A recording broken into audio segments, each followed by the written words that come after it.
योगी जी ने बहुत तरीके से, बहुत ढंग से सपाइयों को ढंग से धोया, समझाया कि जिस राह पे कभी कांग्रेस चलती थी उस राह पे आप भी चल रहे हैं। आज जो हालात है कांग्रेस के, आप भी उसी की तरफ बढ़ रहे हैं और एक दिन आपके भी हालात ऐसे हो जाएंगे। देखिए, लाइक करिएगा, सब्सक्राइब करिएगा। ये कांग्रेस की दुर्गति आप देख रहे हैं। 40 साल हो गए हैं, उत्तर प्रदेश कांग्रेस के देश से लगातार बंजर होता जा रहा है, बंजर हो रहा है। और कमोबेश आपने कांग्रेस का अनुसरण करना शुरू कर दिया है तो आपको भी उसी बंजर दिशा में जाना ही जाना है, यह तय है। कांग्रेस के पतन का कारण क्या था? मुस्लिम महिला के साथ वही अत्याचार पर मौलवियों के सामने घुटना टेक करके नाक रगड़ने की प्रवृत्ति। साबानो प्रकरण में आप लोगों ने एक मुस्लिम महिला के साथ जो अन्याय किया था, उस समय साबानो प्रकरण के बाद जो चीजें सामने आई, प्रेम कोर्ट ने किस प्रकार की टिप्पणियां की।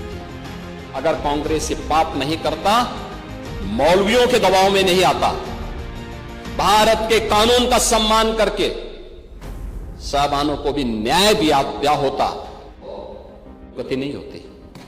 विरोधी आपका आचरण 3 तलाक के मुद्दे पर भी देखने को मिला था। तलाक का कानून जब प्रधानमंत्री मोदी थे, आप लोग तो साबानो वाले मामले में एक महिला के साथ अन्याय किए। 3 तलाक का कानून जब आ रहा था तब भी आप लोगों ने, इंडी गठबंधन ने, कांग्रेस ने, समाजवादी पार्टी ने तब भी इस 3 तलाकी कुप्रथा का समर्थन बिल्कुल सही बात है, एग्जैक्टली।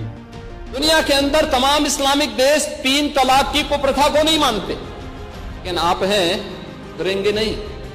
एक कठमुल्लापन की ओर देश को ले जाना चाहते हैं। देश कहां जा रहा?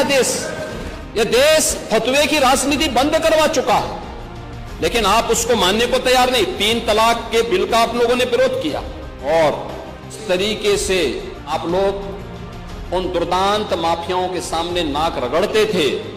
आप तो समाजवादी पार्टी की ही विधायक श्रीमती पूजा पाल उसका सबसे बड़ा उदाहरण है।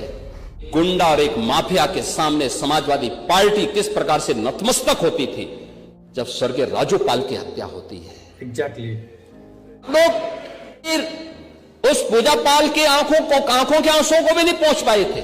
दोस्तों, इतिहास के पन्नों में जब भी किसी को याद किया जाएगा हमारे देश के पॉलिटिशियन में, तो मोदी तो है ही, एक योगी को इस नाम से याद किया जाएगा कि दुनिया कहे कि कोई शख्स आया था, कोई पॉलिटिशियन आया था, भारत में कोई नेता आया था जो हिंदू के लिए, हिंदुस्तान के लिए, हिंदू संस्कृति की रक्षा के लिए बहुत कुछ किया। जी हाँ दोस्तों, दम तो होना चाहिए और दम है, वो सब कुछ है योगी जी के अंदर जो एक प्राइम मिनिस्टर में होना चाहिए। एक समय ऐसा आएगा जब केवल और केवल भारत में योगी की बात होगी, योगी जी को प्राइम मिनिस्टर घोषित किया जाएगा, तभी भाजपा को वोट मिलेगा।